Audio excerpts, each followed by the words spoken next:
اعوذ باللہ من الشیطان الرجیم بسم اللہ الرحمن الرحیم صلی اللہ علی حبیبہ محمد وآلہ وبارک وسلم۔ قرآن پاک کی سورۃ ہجر کی آیت نمبر 26 ہے۔ اس آیت مبارکہ اور اس کے ساتھ چند آیات بینات میں اللہ تعالیٰ نے حضرت آدم علیہ السلام کا پھر ذکر خیر فرمایا ہے، جبکہ مختلف انداز میں مختلف مقامات پر اس سے پہلے بھی حضرت آدم علیہ السلام کا ذکر خیر گزر چکا ہے۔ اللہ پاک فرماتا ہے وَلَقَدْ خَلَقْنَا الْإِنسَانَ، اور بے شک اس میں کوئی شک نہیں، اور حقیقت حال یہ ہے کہ ہم نے انسان کو پیدا فرمایا من صلصال من حمأ مسنون، بجتی ہوئی سخت اور خشک مٹی کے بدبودار گارے سے ہم نے انسان کو پیدا فرمایا، یعنی حضرت آدم علیہ السلام کو۔ انسان سے مراد حضرت آدم علیہ السلام ہے، چونکہ دنیا کے اندر جتنے بھی انسان آئے ہیں ان سب انسانوں میں سے سب سے پہلے انسان حضرت آدم علیہ السلام ہیں۔ اور جب حضرت آدم علیہ السلام کو اللہ تعالیٰ نے مٹی سے پیدا فرمایا تو اس وقت دن جمعے کا تھا۔ جمعے کو ایک خاص نسبت حاصل ہے حضرت آدم علیہ السلام کی ولادت سے، جس طرح ہمارے پیارے نبی آقا مولا حضرت محمد مصطفیٰ صلی اللہ علیہ وسلم کو خاص نسبت حاصل ہے سوموار پیر شریف والے دن سے، اسی طرح حضرت آدم علیہ السلام کو نسبت حاصل ہے جمعے والے دن سے۔ حدیث پاک میں آتا ہے کہ جب آدم علیہ السلام پیدا ہوئے تھے اس وقت بھی دن جمعے کا تھا، اور جب آدم علیہ السلام نے وفات پائی اس وقت بھی دن جمعے کا تھا، اور جب قیامت قائم ہوگی اس وقت بھی دن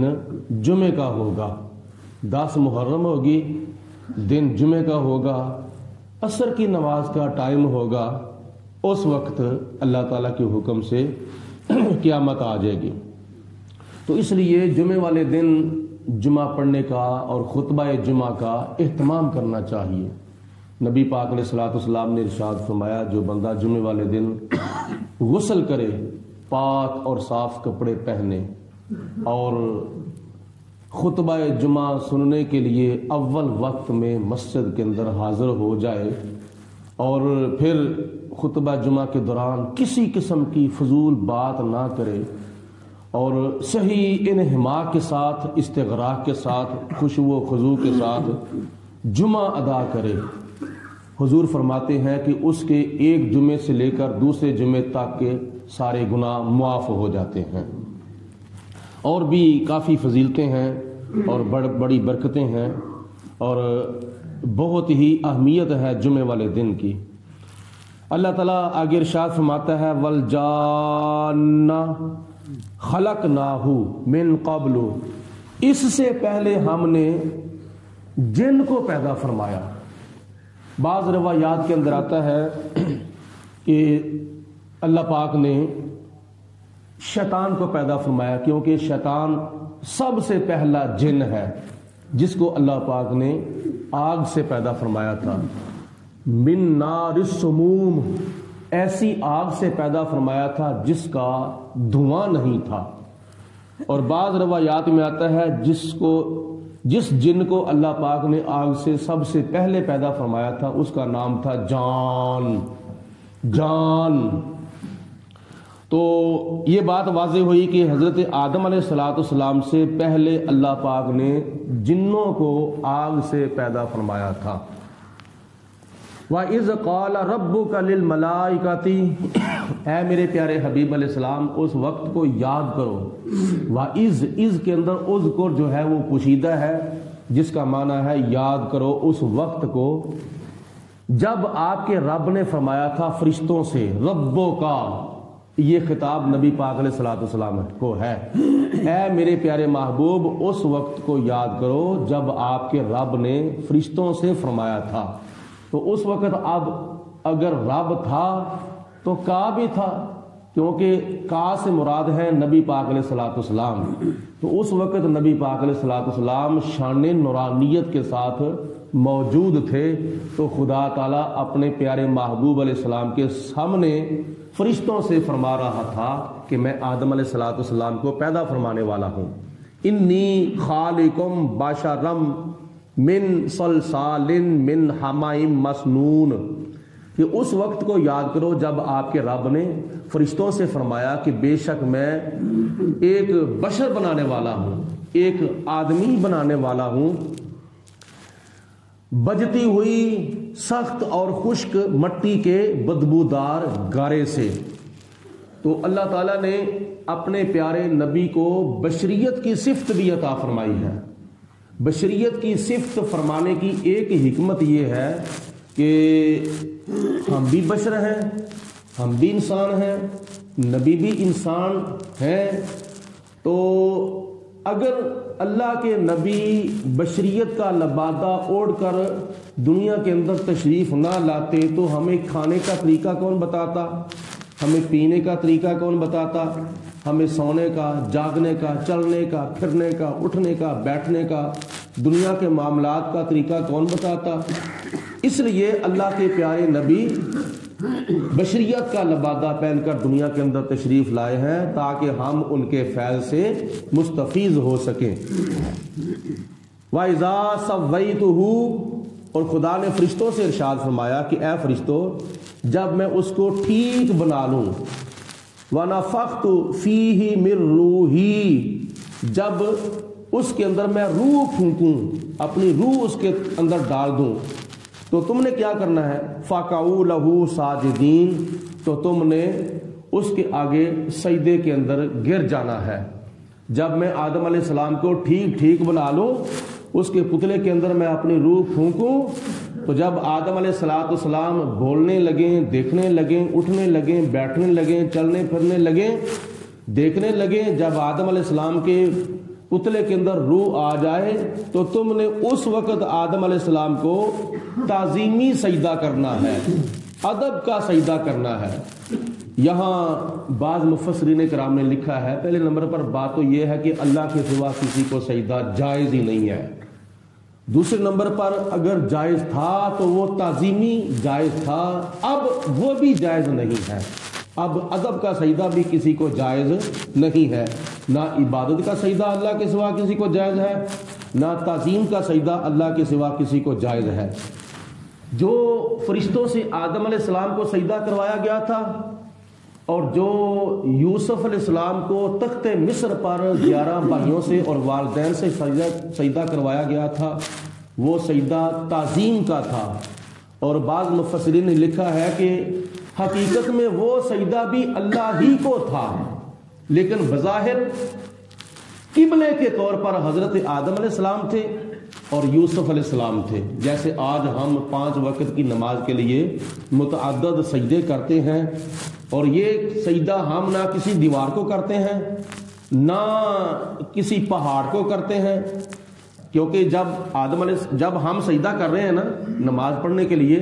تو ہمارا رخ تو قبلہ شریف کی طرف ہے، لیکن آگے دیواریں بھی ہیں، پہاڑ بھی ہیں، محلات بھی ہیں، درخت بھی ہیں، کئی اس طرح کی مخلوقات ہیں۔ ہماری نیت نہ دیوار کو سجدہ کرنے کی ہوتی ہے، ہماری نیت نہ کسی پہاڑ کو سجدہ کرنے کی ہوتی ہے، ہماری نیت نہ کسی محل کو سجدہ کرنے کی ہوتی ہے، ہماری نیت صرف اور صرف اللہ پاک کی ذات کو سجدہ کرنے کی ہوتی ہے۔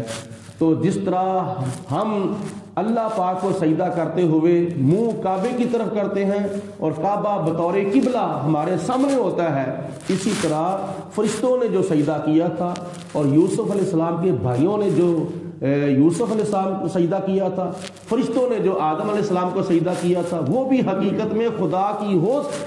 کی ذات کو ہی سجدہ تھا، لیکن بطور قبلہ حضرت یوسف علیہ السلام تھے اور بطور قبلہ حضرت آدم علیہ السلام تھے۔ اللہ پاک ارشاد فرماتا ہے کہ جب ان سب فرشتوں نے فقعوا لہو ساجدین، میں نے ان کو حکم دیا سجدہ کرو آدم علیہ السلام کو، فسجد الملائکۃ کلھم اجمعون، تو خدا کا حکم سنتے ہی سب فرشتوں نے اللہ پاک کے حکم سے حضرت آدم علیہ السلام کو تعظیم کا اور ادب کا سجدہ کیا، الا ابلیس، سوائے شیطان کے، سوائے ابلیس کے، ابا، اس نے انکار کر دیا، ان یکون مع الساجدین،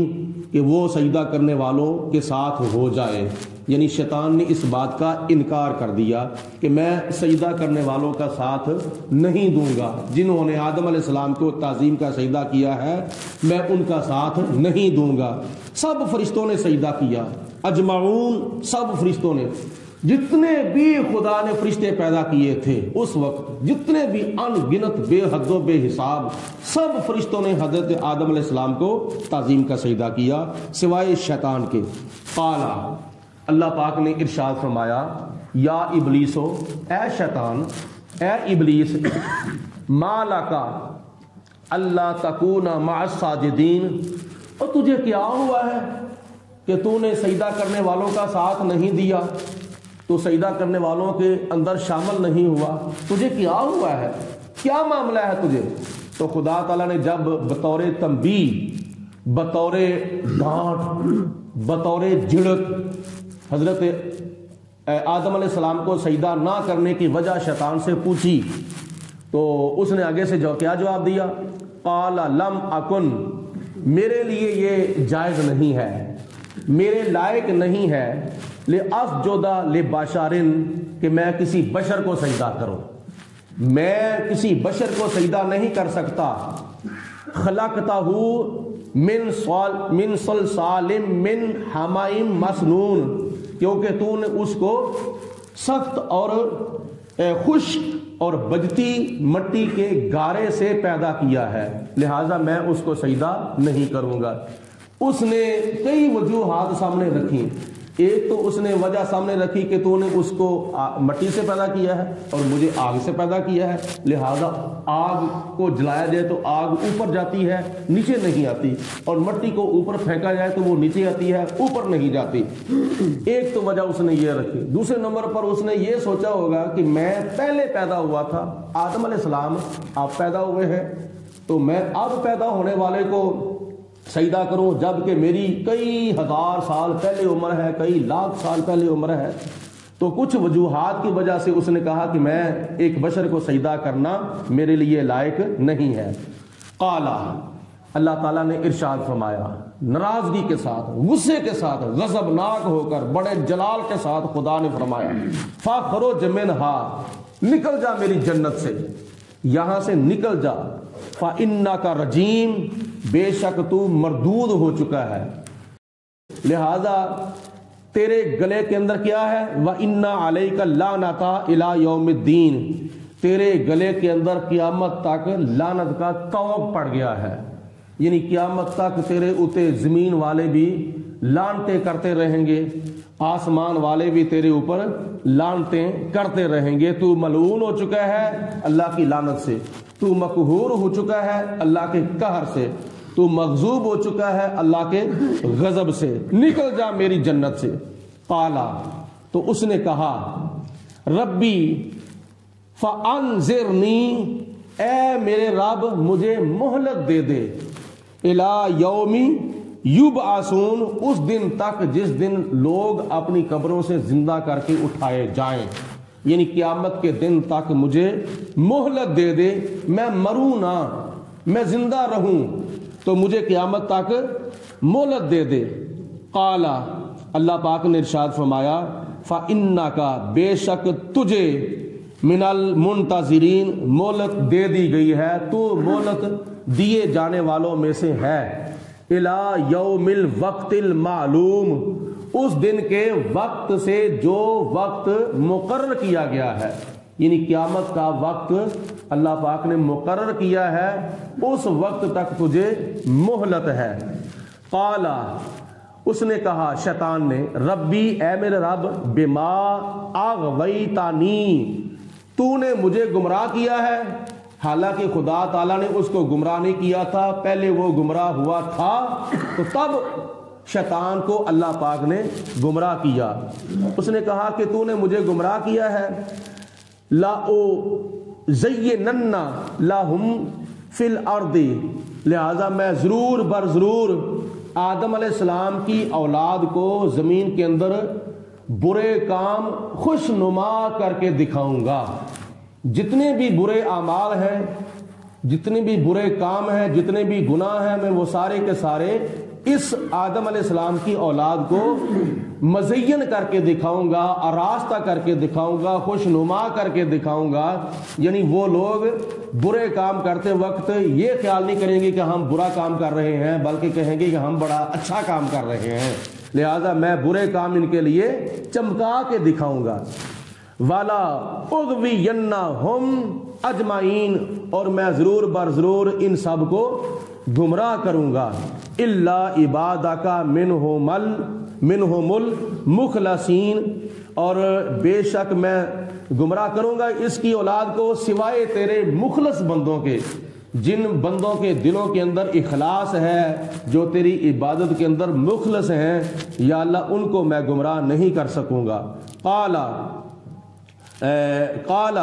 اللہ تعالیٰ نے فرمایا ھذا صراط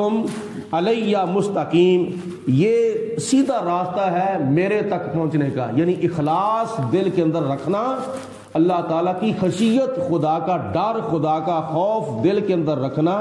یہ اللہ پاک کی ذات بابرکات تک پہنچنے کا سیدھا راستہ ہے۔ ان عبادی لیس لک علیہم سلطان، اور جو میرے بندے ہیں مخلص اور میرے مقرب بندے ہیں، ان کے اوپر تجھے غلبہ حاصل نہیں ہوگا۔ بعض مقامات پر آتا ہے کہ جب شیطان نے آگے چیلنج کر دیا کہ میں گمراہ کروں گا اس کی اولاد کو، آگے سے بھی آؤں گا، پیچھے سے بھی آؤں گا، دائیں طرف سے بھی آؤں گا، بائیں طرف سے بھی آؤں گا، تو خدا نے فرمایا کہ شیطان 4 سمتیں تو نے لے لی ہیں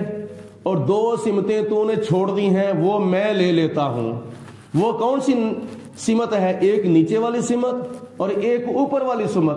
تو آگے سے آ، تو پیچھے سے آ، تو دائیں سے آ، تو بائیں سے آ، چاروں طرف میرے پیارے آدم علیہ السلام کی اولاد کو تو گھیر لے گا، اور ان میں سے جو میرا مخلص بندہ ہوگا، جو میرا مقرب بندہ ہوگا، وہ سجدہ کرنے کے لیے سر نیچے کرے گا اور دعا مانگنے کے لیے ہاتھ اوپر کو اٹھائے گا، تو میں تیرے داؤ، تیرے مکر، تیرے فریب سے اپنے اس بندے کو محفوظ فرما لوں گا۔ الا من اتبعک من الغاوین، کسی میرے بندے پر تجھے غلبہ حاصل نہیں ہوگا سوائے اس کے جس نے تیری اتباع کی ہو، جو تیری پیروی کرنے لگ جائے۔ اے شیطان، جو تیری پیروی کرنے لگ گیا اور جو تیری اتباع کر کے گمراہ ہو گیا، اس کے اوپر تجھے غلبہ ہوگا، لیکن جو میرے مخلص بندے ہوں گے ان کے اوپر تیرا داؤ نہیں چل سکتا۔ اگلی آیت